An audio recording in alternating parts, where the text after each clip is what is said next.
Kalau wafat Anda, bahkan saat Anda belajar wafat misalnya, atau saat pulang sebelum sampai ke rumah wafat, maka statusnya syahid fi sabilillah. Dan berbahagialah Anda termasuk dari bagian itu pada hari ini. Ada yang bela agama secara langsung ketika ada tuntutan perang. Kalau tidak ada tuntutan perang, saya berikan berita gembira.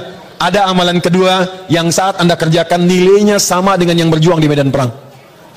Dan berbahagialah Anda termasuk dari bagian itu pada hari ini. Demi Allah saya katakan ya, saking sayangnya Allah, banyak orang yang mungkin mengharapkan hadir saat ini. Dan mungkin ada sebagian yang sudah berpisah.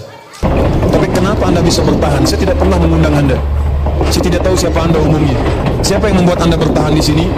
Tidak lain selain Allah. Tapi yang mau saya sampaikan, ada satu ayat mengatakan ketika Anda ikut acara seperti ini dengan tujuan untuk mendekatkan diri kepada Allah, maka status Anda dari berangkat sampai pulang sampai selesai naik langsung menjadi mujahid fi sabilillah. Kalau wafat Anda, bahkan saat Anda belajar wafat misalnya, atau saat pulang sebelum sampai ke rumah wafat, maka statusnya syahid fi sabilillah. Dalilnya Quran surah 9 ayat 122, paling kiri sebelah bawah di mushaf. Ayat ini turun ketika banyak orang, maaf sekali ya, terbawa emosinya dan semangatnya untuk semua berpartisipasi dalam jihad fisik, berangkat semua.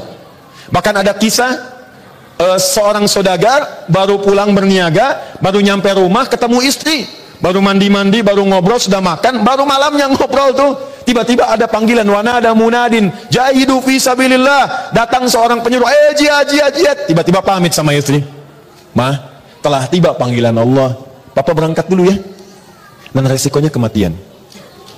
Gini bu cara membayangkannya, ibu suami udah nggak pulang-pulang tuh, ya. Tapi nggak seperti Bang Toib lah, 2 kali puasa 2 kali lebaran ya. Mungkin ini 3 bulan lah ya. Baik, tiba-tiba pulang ke rumah, sampai di rumah, sudah ibu kemudian bersih-bersih, sudah makan, sudah ngobrol nih. Di kamar sudah ngobrol berdua, tiba-tiba ada panggilan, jihad. Kata suami, mah, papa ada panggilan jihad, pamit dulu ya. Ibu izinkan atau ibu tahan? Masa? Nengok dulu ya, boleh ya?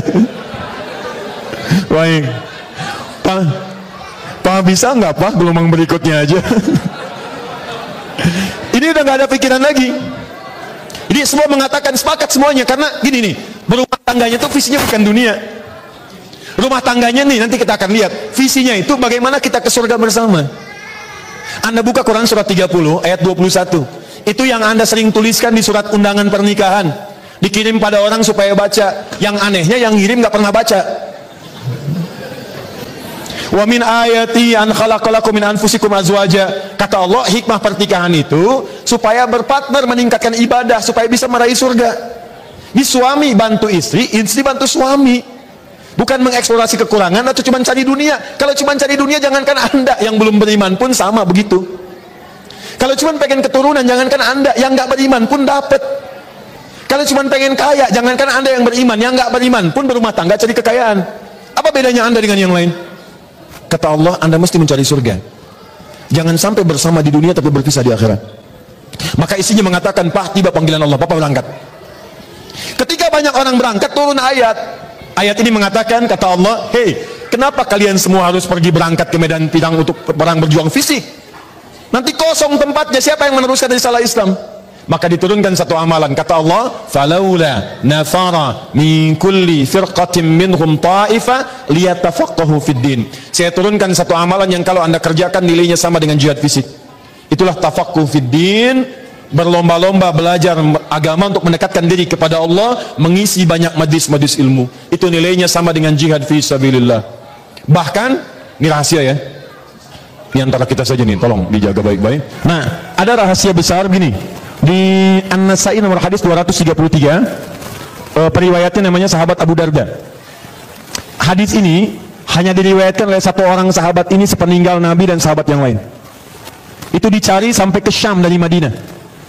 Begitu jalan kaki sampai ke Syam, beliau sampaikan, kamu dapat kabar gembira, ada hadis Nabi, man salaka tariqan yaltamisu fihi ilma, sahhalallahu lahu tariqan ilal jannah. Siapa yang menyiapkan dirinya siap-siap berangkat ke majlis ilmu, itu dari sejak langkah pertamanya itu dihitung bisa meringankan langkahnya ke surga. Yang dahsyat belum selesai hadisnya. Wa innal malaikata la tadau ajnihataha ridan li talibil ilmi. Kalau Anda tahu, kata Nabi, malaikat itu sejak Anda berangkat sudah membentangkan sayapnya memberikan ridho kepada penuntut ilmu. Di antara ridho malaikat itu, di antara maknanya memohonkan ampunan kepada Allah. Jadi begitu Anda keluar berangkat, malaikat memohon, ya Allah ampuni si fulan, ya Allah ampuni si fulan. Cuma malaikat memang diciptakan gaib oleh Allah sehingga tidak nampak. Kalau nampak kelihatan, gak jadi Anda berangkat. Begitu mau kelihatan, malaikat ke atas. Anda siapa? Malaikat maut. Saya. Nah ini, makanya pernah dengar kisah ini? Ada orang yang pernah bunuh 100 orang? Pernah dengar kisahnya? Begitu bunuh 100 orang, dia minta nasihat kepada seorang syekh. Syekh itu mengatakan, bukan disuruh zakat, bukan sholat, bukan puasa. Kata syekh itu, pergi menuntut ilmu ke majelis fulan. Di sana dia akan bantu Anda untuk berubah. Maka dia tempuh jalan, di tengah jalan dia meninggal. Dia niatkan karena Allah, taubat di jalan, diampuni taubatnya. Jalannya membuat amalan baru setelah dia taubat. Orang taubat dicintai Allah. Quran surah kedua ayat 222. Innallaha yuhibbut tawabin. Dia melangkah punya amalan orang surga. Maka begitu dia wafat di pertengahan jalan, belum sampai turun ayat langsung, surga baginya telah tetap. Isyaratnya di Quran surah keempat ayat 100, paling kiri sebelah bawah. Wa may yakhruj min baitihi muhajiran ila Allahi wa rasuli thumma yudrikul maut faqad waqa'a ajruhu 'ala Allah. Siapa yang berusaha merubah dirinya lebih dekat dengan Allah dan Rasul, datang ke majelis ilmu untuk belajar, kemudian wafat di tengah jalan sebelum sampai, maka Allah telah tetapkan pahala surga untuknya, mengampuni dosanya kalau tobat, dan pahalanya setiap langkahnya dicatatkan.